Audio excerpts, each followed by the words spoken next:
Të nderuar dhe të respektuar vëllezër besimtar.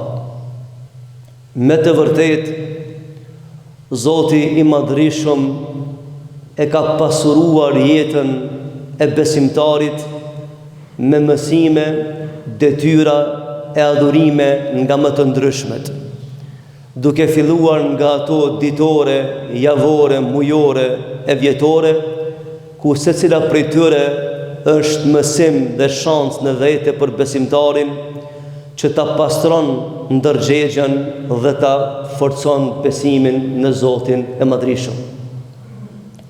Dhe pa dyshim se edhe haxhi është një prej obligimeve, detyrave që Zoti ja ka caktuar njeriut dhe mundësi për njeriun që të afrohet te Zoti i Madhrishëm. Të ndershëm vëllezër besimtar, duke pas parasysh faktin se po jetojmë ende në ditët e haxhit dhe në vazhdim të temës së kaluar, e shfrytëzoj rastin me përcjell një 2-3 mesazhe prej librit të Allahut Azza wa Jall dhe porosive të pejgamberit sallallahu alaihi wasallam. Të ndershëm vëllezër besimtar, nuk ka rrugë më të sigurt se sa rruga e Zotit të Madhrishëm.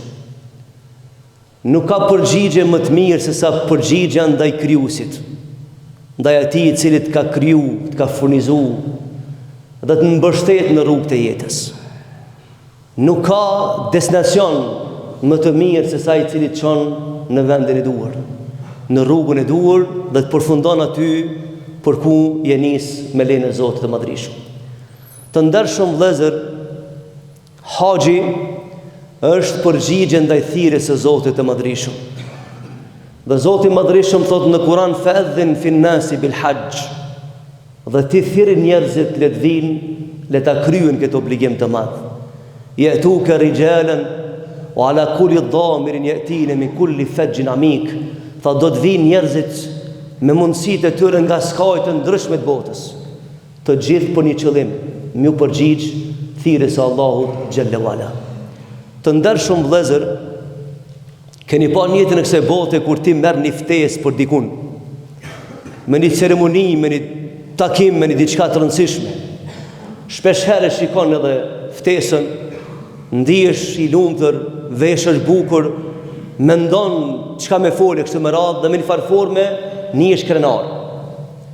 A e dini që ftesa për me shku në haxh është prej Zotit të Madhrishëm? Dhe si duhet të ndihet njeriu i cili ka arritur që në jetën e kësaj bote më përgjigj Allahut xhalla wala.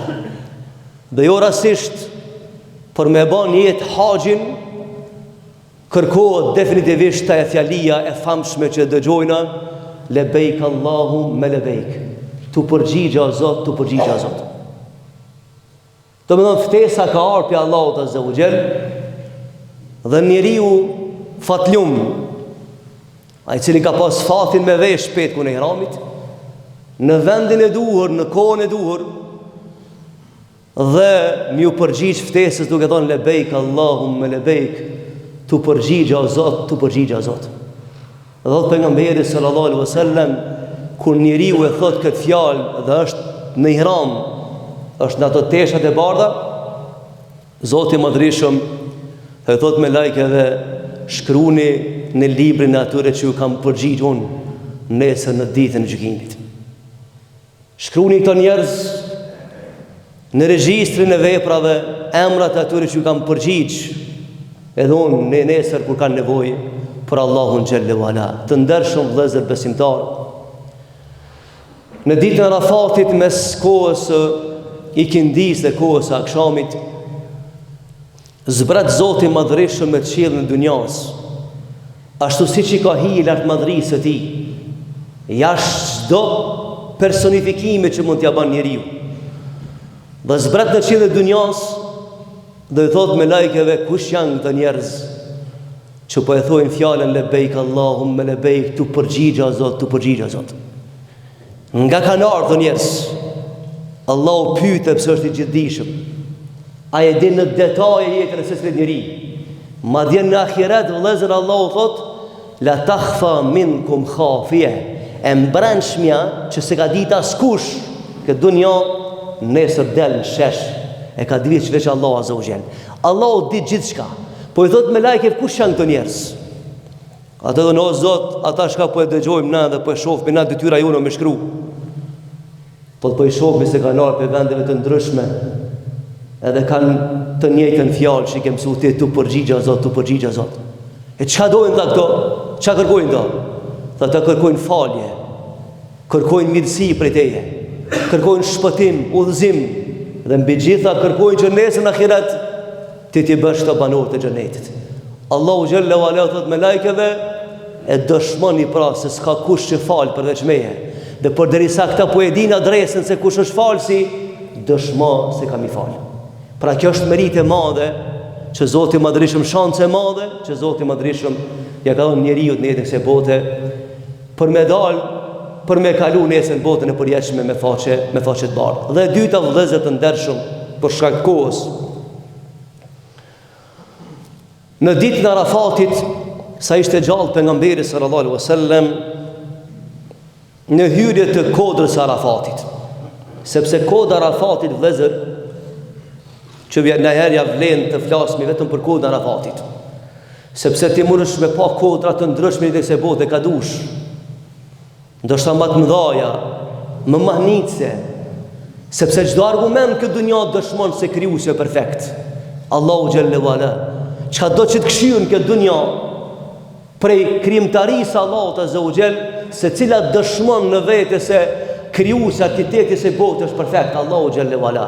I shiqon lumejt bindër se këtu është një arkitekt perfekt që ka min Allah. I shiqon kodrat, yjet, ku e di çka. Pra mund me pati edhe gjëra ndryshme, koda ndryshme ca jete. Po koda Arafat ishte veçantë për një arsye vëllezër. E para, për shkak se aty ka fillu për herë të parë me shkel kamën njeriu në tokë. Dhe fjala Arafa është njohje. Dhe ka një kuptim të dytë në arabisht, i thojnë i'tiraf, me pranu, ku njeriu edhe një herë ka pranu në tokë se është gabimtar dhe ka kërku udhëzim për Zotit Madhërisëm.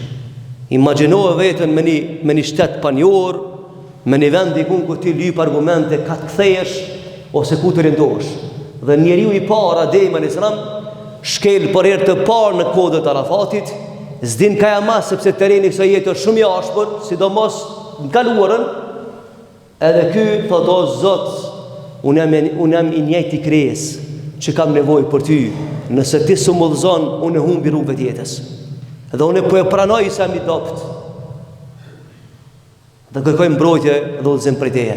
Dhe pastaj fillon edhe jeta njerëzore, me Arafatit dhe deri në lugina që nifët deri në territorin e Palestinës, ku supozohet në shkencë se kanë jetuar njerëzit e parë aty. Dhe tash çka bën njeriu vëllezër të ndershëm aty? Ja ri kujton vetes gjenezën. Ja ri kujton vetes prejardhjen. Ja ri kujton vetes se këtu pas ka fillu diçka shumë e madhe. Këtu pas ka fillu jeta njerëzore në tokë. Dhe këtu ka diçka e manitshme, sepse jo rastisht po desh ka më ndalë në këtë vend. Dhe është transmetuar dhe tu pe mbylli vëllezër të ndershëm, sepse Kurani famëlart ka zbrit për 23 vite. Për dallim prej librave tjera, Kurani ka zbrit në intervale kohore. Ngjarje pas ngjarje, situatë pas situate, mësim pas mësimi. Dhe sipas shpjegimeve të Islamit, ajeti i fundit në Kur'an ka zbrit në ditën e Arafatit, në kodër të Arafatit. Dhe më Xhibril nuk ka zbrit në tokë, ma nuk ka shpallje. Njerëzimi s'ka mundësi me komuniku me Allahun Azza wa Jall, sepse s'vjen më shpallje përveç Kur'anit Kerimit. Mbyllet kapitulli i historisë së gjatë të shpalljeve në tokë dhe dërgimit të pejgamberëve. Dhe ajeti i fundit që ka zbrit në Arafat është ajeti që Allahu Jalla wa Ala thot: "El yawma akmaltu lakum dinakum", sot ja plotësova fejen. "Wa raditu lakum ad-dina", Islami dinën, dhe e kam zgjedh fetë të njerëzimit Islamin. Ky ajet ka zbrit në Arafat. Dhe pejgamberi sa më ka kuptuar që ma nuk ka jetë të gjatë pejgamberi. Po kompletohet feja Allahut Azza wa Jall kushdo që kërkon fe tjetër ka me pas problem me gjetë të vërtetën.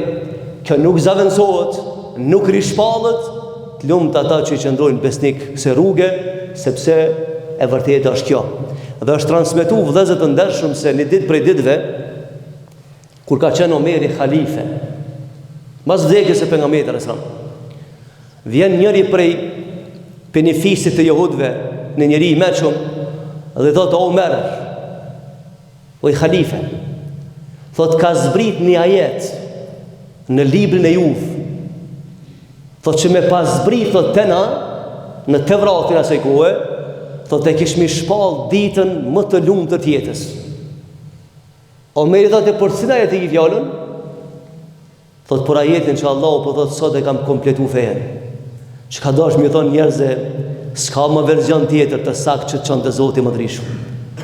Nuk ka më rrugë tjetër që mund më ta shpjegu të vërtetën përveç libri Allahu xhallahu ala. Dhe Omeri thotë: po, kemi qenë dëshmitar në Arafat, njerëz nga fise të ndryshme, vende ndryshme të botës. Supozohet në shkencë vëllezër që kanë qenë mbi 120.000 vetë. Po bëhet fjalë për vitin dikun 632 të asaj kohe. Dhe thuhet se kanë marrë pjesë mbi 120.000 vetë.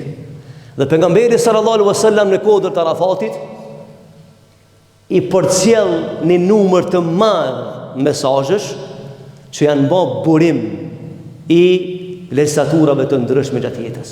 Që do të flasim në herë për hutbën lamtumirse, dhe aty për aty transmetuesi thotë se pejgamberi sa është ndalë me një pozicion të Arafatit dhe e ka marrë fjalimin e gjatë dhe në fund e ka lexuar ajetin Kur'an, po thotë Allahu xhallahu ala al-yawma akmaltu lakum dinakum, sot e plotësova fenë ju, wa raditu lakum al-islam dina, dhe zgjedha këtë fe me qenë fe e njerëzimit. Dhe thotë pejgamberi sa me ka ngrit dishin për vjetë, ka thonë Allahu me shhed: o Zot, dëshmo se unë e çova amanetin tan vend, dhe fjala jame ka me shku brez pas brezi deri në ditën e gjykimit. Dhe imagjinone 1400 vite pejgamberi sa në Arafat, fjalët e tij të asaj kohe që shkanar me besnikri të na brez pas brezi.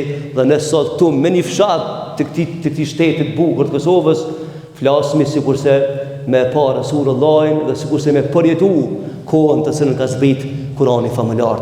Janë disa gjëra në këtë jetë vëllezër që janë biologjike në njeriu. I komandon Allahu subhanahu wa taala.